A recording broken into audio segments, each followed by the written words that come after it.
Thanks, Dan. When the Conservation Reserve Program began in 1995, states across the country were faced with a critical decision. What kind of cover was to be established on those CRP lands?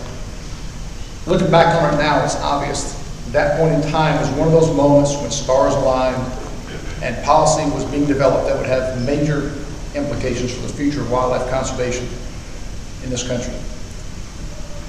There were several players involved in this particular story, including federal agencies, state wildlife agency, and a local seed company.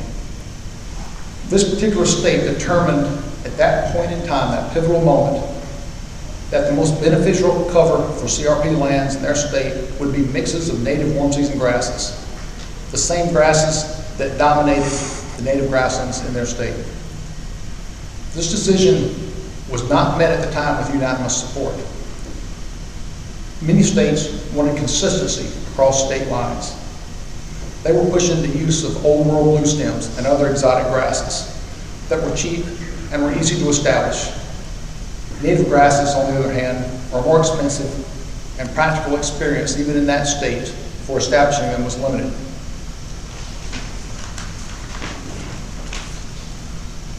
With the agreement among the technical staff across agency lines in this state, and with private industry ready to meet the needs of producers, the administrators backed the decision to use native grasses, and the stage was set in this state for natural resources to reap the benefits far into the future. To make this native grass policy work, training sessions were held for USDA field staff explaining the benefits of native grasses. And when producers signed up for CRP, native grasses were discussed and emphasized during the planning process. Native grasses were overwhelmingly accepted by landowners in this state due to the urging of these agencies. People who wanted to use exotics were steadfastly told no. A decade later, this state began documenting the presence of lesser prairie chickens in portions of their historic range where that species had not been seen for more than 60 years. This significant reoccupation of historic range was due to the nesting cover that native grasses and CRP were providing. These agencies and partners in this state had been targeting CRP enrollment within the historic range of lesser prairie chickens through conservation priority areas and other techniques. And since that time, increases in pheasants and quail populations have also been observed. And this state happens to be one of the few places in North America where bobwhite populations have been trending upwards over the last couple of decades. There are several individuals deserving special recognition who were instrumental in making this native grass policy a reality nearly 30 years ago in the state of Kansas.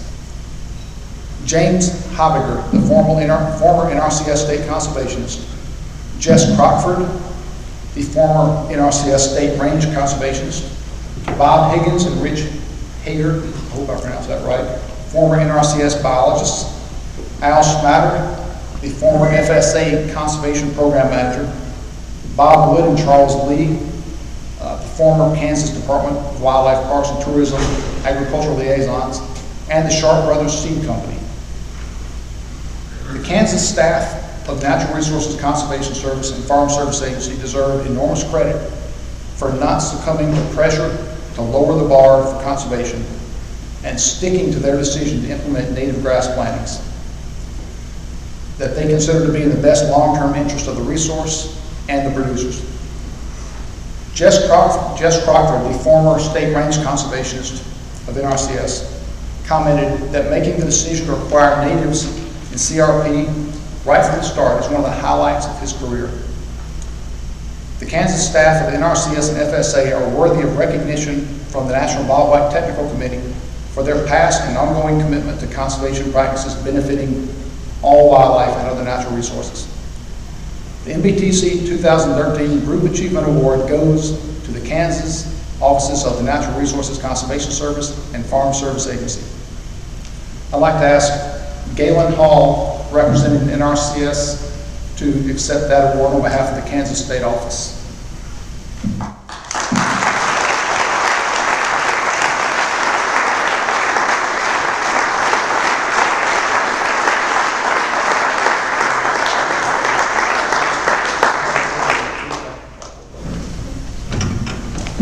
And I'd like to ask David Hogue to accept the award on behalf of the Kansas State Office of the Farm Service Agency.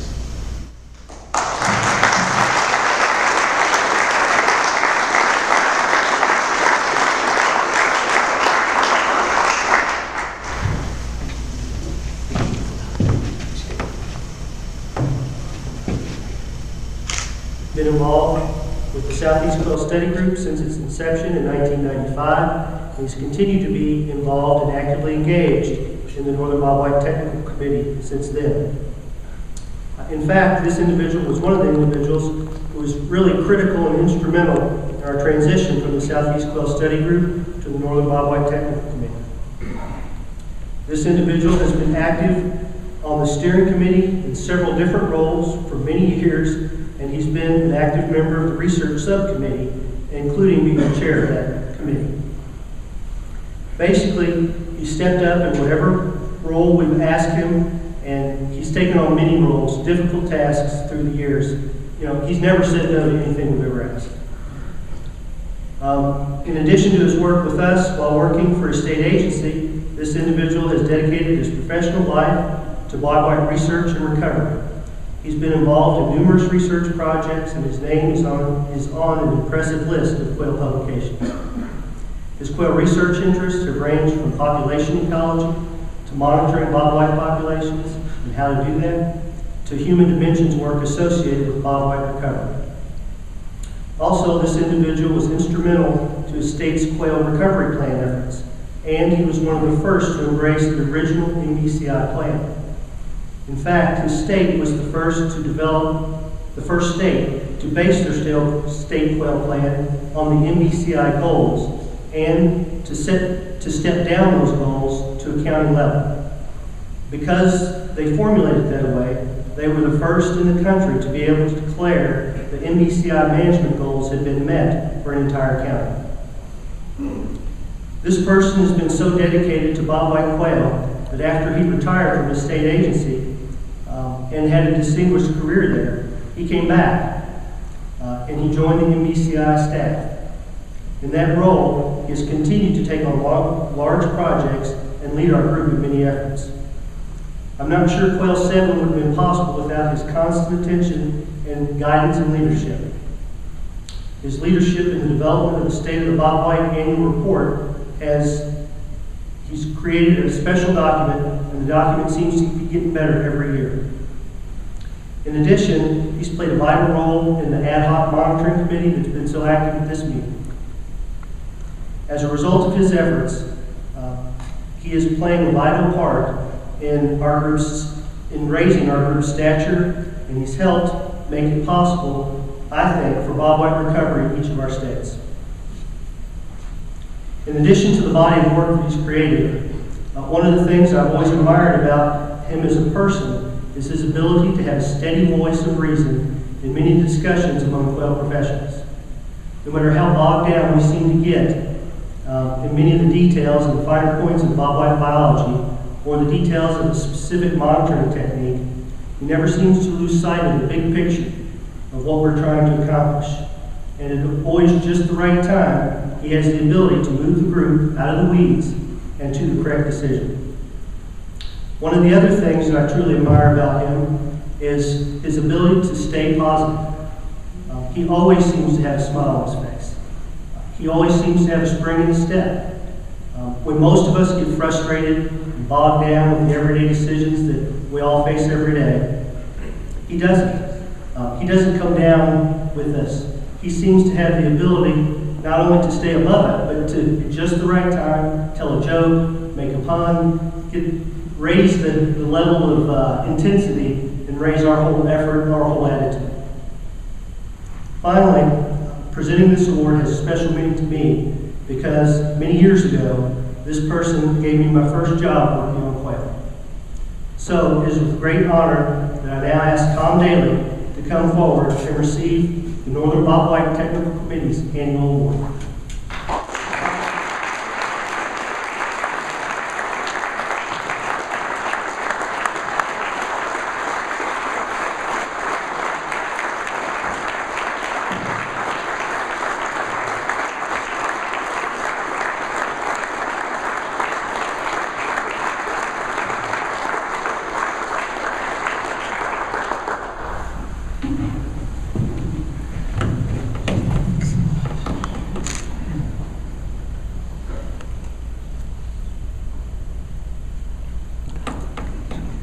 can't tell.